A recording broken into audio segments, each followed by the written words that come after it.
Pessoal, a Microsoft lançou recentemente a última versão do relatório Microsoft Work Trends, que fala sobre estatísticas do mundo do trabalho no futuro, né, e no presente para o futuro, ou seja, tendências para o futuro. Isso é ainda mais relevante agora, nesse ambiente pós-pandemia, que se fala muito de trabalho remoto, não remoto, híbrido, etc.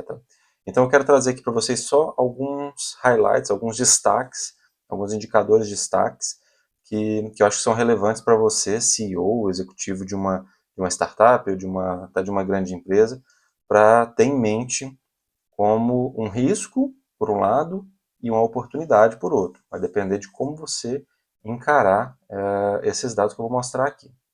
Então, o primeiro dado interessante, 53% das pessoas estão mais propícias ou mais focadas em melhorar sua qualidade de vida.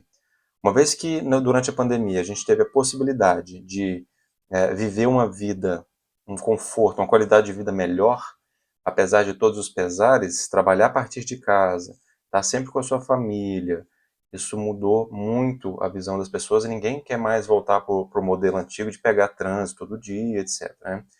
Isso que antigamente era natural, ninguém questionava, agora se torna algo que as pessoas medem, né? O que compensa mais? Por que eu estou indo para o escritório todos os dias? Né? Se eu consigo trabalhar remotamente. Então a gente veio daquela famosa onda de super excesso de perspectiva sobre uma determinada coisa, agora a gente está estabilizando e aí vamos adotando e nos adaptando agora aos poucos a essa nova realidade, né? Então, as pessoas foram para casa, ficaram muito em casa, voltaram para o escritório e estão começando agora a balancear em que momentos compensa ficar em casa e que momentos compensa ir para o escritório. E a qualidade de vida, com certeza, é uma das prioridades das pessoas que não querem mais voltar atrás naquele modelo cansativo e exaustivo de trabalhar, trabalho, trabalho, trabalho, passar 2 horas no trânsito, etc. Então, esse é o primeiro ponto. Segundo ponto é uma dificuldade, um desafio entre líderes e liderados.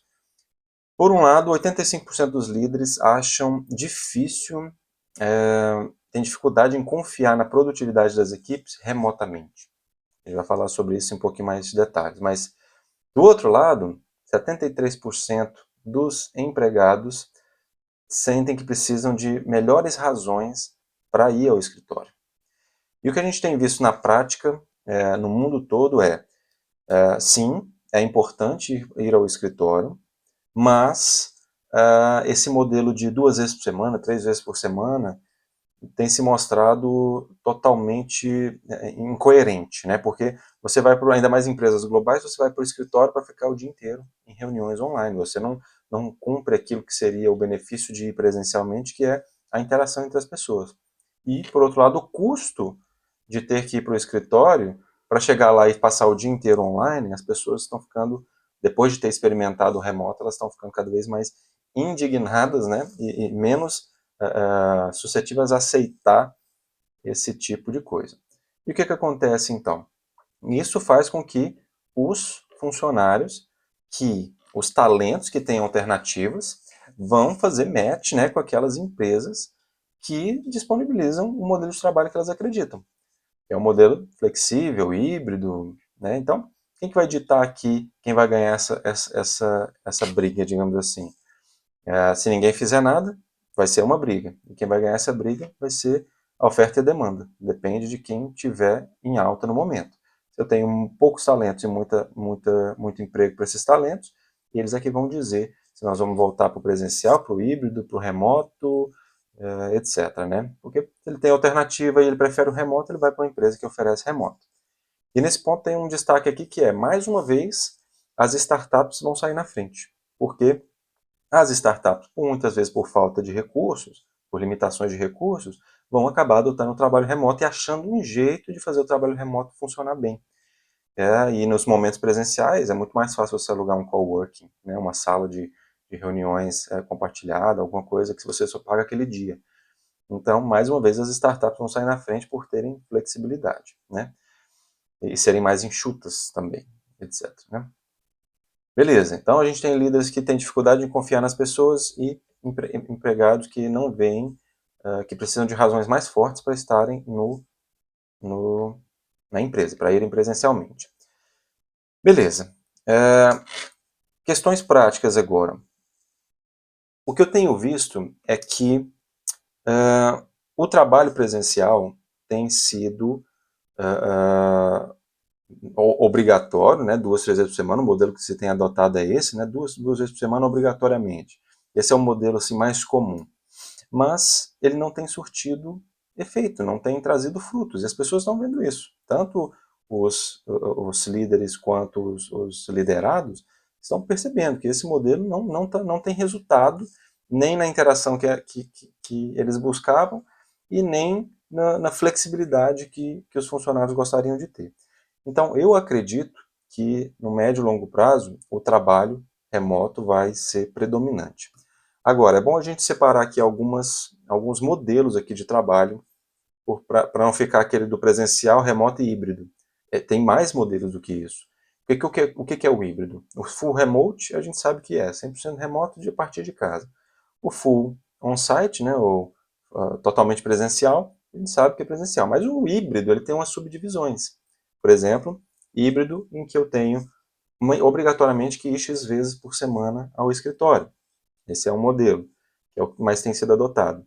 E tem o que eu gosto de chamar de full flexible, né? Completamente flexível, que você pode ir ao escritório ou não, quando quiser, se quiser, e isso vai ser uma coisa que as próprias equipes vão achar seu modelo de trabalho. Elas vão achar seu acordo interno para saber quando é realmente necessário. E se tem uma coisa que eu aprendi na minha experiência é que aquilo que faz sentido, as pessoas seguem, por mais difícil que seja. Aquilo que não faz sentido, por mais fácil que seja, as pessoas vão ser resistentes. Quer um exemplo? Timesheet, preencher timesheet. As pessoas odeiam preencher timesheet porque é uma coisa que não funciona. Né? Vamos combinar, não funciona. Gera um número, mas não funciona. As pessoas preenchem qualquer coisa, preenchem de qualquer jeito, aquilo nunca captura adequadamente o que a pessoa está fazendo, mas ela vai lá e preenche o trabalho super resistente. E olha que aquilo leva 5 minutos por semana, talvez. 5 minutos por semana você preenche seu timesheet. E, no entanto, as pessoas são resistentes a fazer. Agora, se você marca uma reunião presencial, com workshop, que as pessoas vão realmente contribuir, interagir, realmente o presencial vai ajudar. E eles vão gostar e vão participar. E vão pedir por isso, né? Então, full remote, totalmente presencial, totalmente remoto, e híbrido, sendo mandatório algumas vezes por semana, ou completamente flexível. Eu acredito nesse modelo, né?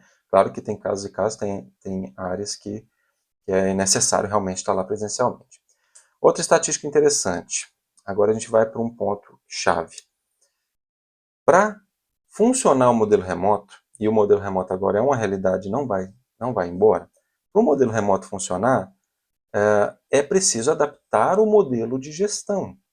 Não adianta tentar fazer gestão tradicional para um modelo remoto ou híbrido. Então, se você se você está aplicando modelos tradicionais ao formato remoto, obviamente não vai funcionar, e o que vai acontecer é que depois alguns líderes estão colocando a culpa no trabalho remoto, ao invés de rever o modelo de gestão. Olha só, os funcionários que onboarding, né? Os funcionários que têm um acompanhamento mais próximo por parte do gestor no onboarding, na entrada na empresa, estão 3,5 vezes mais satisfeitos com o processo de onboarding do que aqueles que não têm acompanhamento do gestor. Eu tenho um exemplo pessoal sobre isso. Um dos clientes em que eu passei aqui na Bélgica, não tive um onboarding adequado. Foi assim, eu entrei num dia X, 8 horas da manhã, estava lá, 9 horas da manhã aqui na Bélgica, né? Estava lá à espera e ninguém veio falar comigo. Ninguém me veio dar um oi, ninguém veio dizer o que era para eu fazer, qual era a minha primeira missão, o que eu teria que aprender ali para desenrolar o que precisava, né, para entregar o que precisava. E aquilo só foi feito no período da tarde, mesmo se foi uma reunião muito rápida, então eu fiquei meses tateando e procurando o meu espaço ali para depois começar a gerar algum resultado. Então, o processo de onboarding é essencial, tem que ser planejado, tem que ser organizado. Não dá para o cara chegar lá, como chegava na empresa, e começa a se conversar, fala, vem cá para você ver uma coisa, vem numa reunião aqui comigo. Não funciona mais. Funcionava no modelo presencial, não funciona mais no modelo remoto. E mesmo no modelo presencial, a gente tinha reuniões de onboarding, né? Às vezes 2, 3 dias de onboarding, imagina, de integração que chamava, né? Imagina no modelo remoto. Então tem que ter. Então beleza. Outro ponto. Então beleza. O primeiro ponto sobre o novo modelo de gestão é isso, o onboarding. Segundo ponto sobre o modelo de gestão. Vocês lembram da estatística? 85% dos líderes acham difícil confiar na produtividade por meio do trabalho remoto. É por isso que no modelo do futuro, digamos assim, né, o que é esse modelo remoto, a gente precisa fazer uma gestão por valor, uma gestão em que eu avalio o que o funcionário está gerando de valor e não quantas horas está trabalhando. Eu vou dar mais um exemplo sobre isso. Uma das coisas que a pandemia, que o trabalho remoto evidenciou, é que não tem trabalho estável. A carga de trabalho ela não é estável ao longo do tempo. Às vezes você trabalha muito, porque tem uma fase do projeto em que você participa mais ativamente, e às vezes você trabalha menos, porque tem fase do projeto que você trabalha menos. E sabe o que isso expôs? Expôs um excesso de busca pela ineficiência, pela eficiência que havia antes do trabalho remoto, e que depois gerava mais ineficiências, porque a gente começava, para poder preencher o tempo, a gente estava aqui trabalhando num projeto. E aí, quando esse projeto ficava num período de sazonalidade mais baixa, o que a gente tinha que fazer? Preencher o tempo. Então, o que a gente fazia? Começava mais um monte de coisas. Então, ficava um monte de iniciativas sem terminativas, coisas que a gente começava, mas nunca terminava. Então, o trabalho remoto expôs isso, porque as pessoas pararam de começar a inventar moda. Se você não tem nada para fazer em casa, você tem outras coisas para fazer em casa. Você não tem que inventar coisas para preencher o tempo. E isso gerou. Então, essa busca incessante pela eficiência, por alocar as horas das pessoas ao longo do tempo, ao longo do dia, gerava mais ineficiências. E agora não. Agora a gente vê que as empresas têm sido mais enxutas e mais efetivas por trabalharem menos. Tanto que tem muitas empresas na Europa que já fazem semanas de trabalho de 4 dias.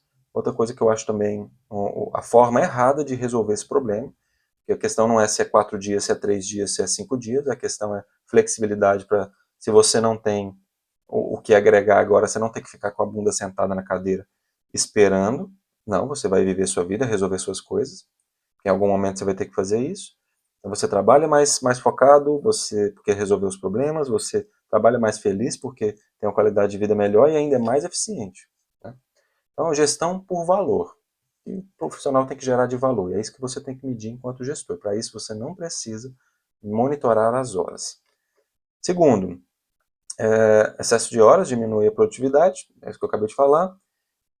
Faça um bom onboarding e saiba o que você quer. Isso é outro grande problema. A gente contrata funcionário, não define um plano de 90 dias, plano de 100 dias, não define uma missão para o cara.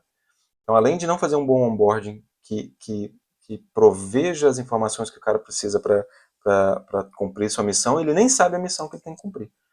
Muitos casos isso acontece. Vou te contratar aqui, você é o Service Manager. Entra como Service Manager, mas aí tem o que é empresas grandes, por exemplo, tem o Service Manager, o Incident Manager, o Major Incident Manager, o Request Manager, o Change Manager, o Catalog Manager.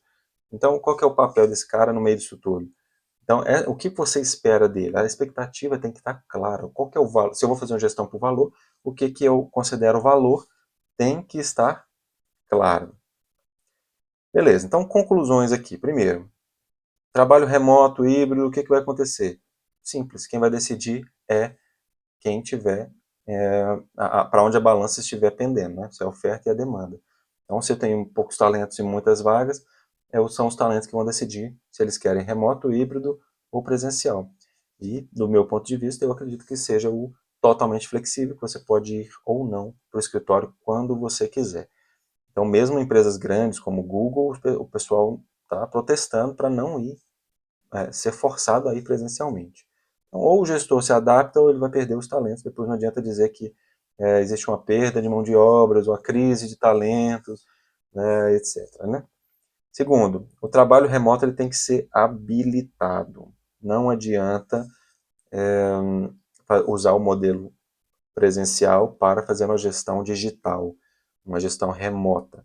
Então é preciso adaptar o modelo de gestão para cumprir, para ser eficiente com o trabalho remoto. Quando você conseguir fazer isso, aquele status quo de gestão presencial vai dar um salto de eficiência.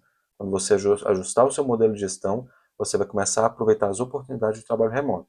Achar talentos em qualquer lugar do mundo, contratar pessoas de qualquer lugar do mundo, as barreiras vão estar, não vai haver mais barreiras para a contratação de talentos, e assim por diante. Mas a sua empresa tem que ser remota, tem que ter um modelo de gestão que seja habilitado ao remoto. E terceiro e último, o presencial é valorizado, mas as razões para ir presencialmente, elas têm que ser claras e tem que fazer sentido para quem vai. Nós vamos fazer um workshop, então vamos presencialmente. Nós vamos ter uma reunião, né, mais de networking, a gente vai ter uma reunião presencial importante de apresentação de resultados, vamos ter um off-site. Faz sentido, as pessoas vão naturalmente querer ir porque faz sentido. Mesmo assim não vai ser todo mundo, né? Ainda mais empresas globais. Agora, se não fizer sentido, não adianta 2, 3 vezes por semana, obrigatório. Não adianta. As pessoas, os talentos vão ser os primeiros a saírem e esse modelo simplesmente não vai funcionar. Beleza? Se você precisa de ajuda para implementar um modelo remoto, de gestão remota, a implementar ferramentas, processos que habilitem o trabalho remoto na sua empresa, entre em contato. Ok? Espero que tenham gostado. Se ficou alguma dúvida, deixe nos comentários ou manda uma mensagem. Até já.